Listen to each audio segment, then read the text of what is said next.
पश्चिम बर्धमान जिले के आसनसोल में दामोदर नदी पर बना अस्थायी पुल अचानक ढह गया। इस पुल के ढहने से बांकुड़ा और पश्चिम बर्धमान के बीच संपर्क टूट गया। घटना के बाद यात्री चिंतित है। स्थानीय लोग उन नावों को बचाने की कोशिश कर रहे हैं जो अचानक जल स्तर बढ़ने के कारण बांकुड़ा छोर के पास लगभग डूब गई है। অবস্থায় চলে এসেছে।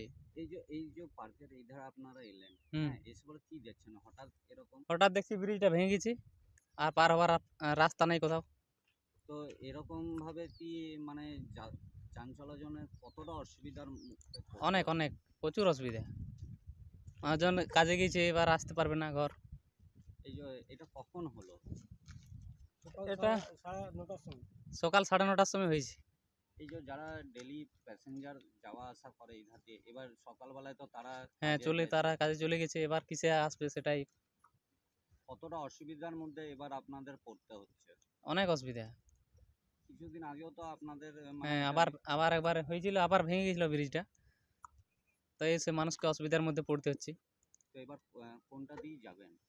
ওই ভূতাপুরি থানায় একটা ব্রিজ হয়েছে আর একটা আছে, ওটা ভাঙবার অবস্থায় চলে এসছে। তো তারপরে কি আপনাদের তাহলে কি অনেক অনেক বিপদের ঝুঁকি নিয়ে যেতে হবে ওপার। মানে কোন ধারে যাবে? ওই পারে যাবো, বাঁকুড়া জেলা, বাঁকুড়া ডিস্ট্রিক্ট। বাঁকুড়া পশ্চিম বর্ধমানের মধ্যে যে আপনাদের সংযোগস্থল ওই ব্রিজ, ওই শুধু ব্রিজের হ্যাঁ হ্যাঁ। আপনার নাম? জীবন মল্লিক। দেখছি যে ব্রিজটা কিছুটা অংশ ভেঙে গেছে আর যোগাযোগ বিচ্ছিন্ন। পশ্চিম বর্ধমান থেকে বাঁকুড়া যাওয়ার যোগাযোগ বিচ্ছিন্ন হয়ে আছে।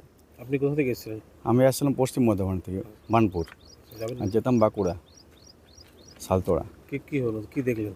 এসে দেখছি ব্রিজটা ভেঙে গেছে আর যোগাযোগ সম্পূর্ণ বিচ্ছিন্ন হয়ে আছে। কতটা সমস্যা এটাতে? সমস্যা খুবই সমস্যা, যোগাযোগ সম্পূর্ণ বিচ্ছিন্ন। এরপর দূরবর্তী ব্রিজের পাকা সেতুর কথা বলা হয়, তো পাকা সেতু মেজিয়াতে আছে, আর এইদিকে আছে ডিসেগড় ঘাটে। তো ডিসেগড়টা অনেক দূর, মেজিয়াটা অনেক দূর। যেটা 10 কিলোমিটার রাস্তা সেটা 50 কিলোমিটার ঘুরে যেতে হয়। আর আমাদের তো বাইকে তাও যাওয়া যায়, যারা সাইকেল নিয়ে ওই পার থেকে এই পারে এসেছে বাঁকুড়া থেকে বর্ধমানে, সবজি নিয়ে অনেকে বিক্রি করতে আসে, তারা সকালে হয়তো পার হয়ে গেছে, তখন ব্রিজ ছিল, এখন ব্রিজ ভেঙে গেছে। এবার ওরা সাইকেল নিয়ে এপারে। কখন ভাঙলো ব্রিজ? ব্রিজ ভাঙলো প্রায় আমি যখন যাই প্রায় 7টা-8টা বাজছিল, তখন ঠিক ছিল, বানটা খালি বাড়ছিল, হালকা হালকা বাড়ছিল। তারপরে তো এই এসে দেখছি ব্রিজ ভেঙে গেছে, প্রায় 10টার সময় ব্রিজ ভেঙেছে, 10টার সময় ব্রিজ ভেঙেছে। হ্যাঁ, আমি ওই পারে থাকি, আমরা কাজ রোজ যা আসা করি, তা আমাদের একটু কষ্ট হয় যাওয়ার জন্য, অসুবিধা খুবই।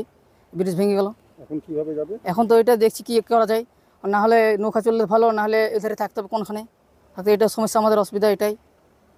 যেতে পারবেন না? যেতে পারবো না, এটা ঘুরে যেতে দিয়ে। কত মানুষ এই ব্রিজ দিয়ে আসা যাওয়া করে? প্রায় বহুত মানুষ আসা যাওয়া করে, প্রায় 1-1.5 আসা যাওয়া করে মানুষ, সকাল থেকে সন্ধ্যে পর্যন্ত। সকালে ঠিক ছিল ব্রিজ? হ্যাঁ, সকালে ঠিক ছিল, সকালে পেরিয়ে গেছি। তারপর তো এসে দেখছি এটাই তো ভেঙে গেছে, প্রায় 10টা-9টার সময় ভেঙেছে ব্রিজটা। এবার যদি নৌকা চলাচল যদি না হয়, কত কিলোমিটার আপনাদের ঘুরে যেতে হবে? হ্যাঁ, বহুতটা ঘুরে যেতে হবে। প্রায় নৌকা যদি চললে ঠিক আছে, নাহলে ট্রেনে যেতে হবে, বাসে ট্রেনে যদি ঘুরে যেতে হবে তো প্রায় অনেকটা ঘুরে যেতে হবে, বহুত দিকে হবে, बहुत कष्ट घुरे जेते अनेकटा होबे। आसनसोल से बीजू मंडल की रिपोर्ट, पीवीटीवी न्यूज़।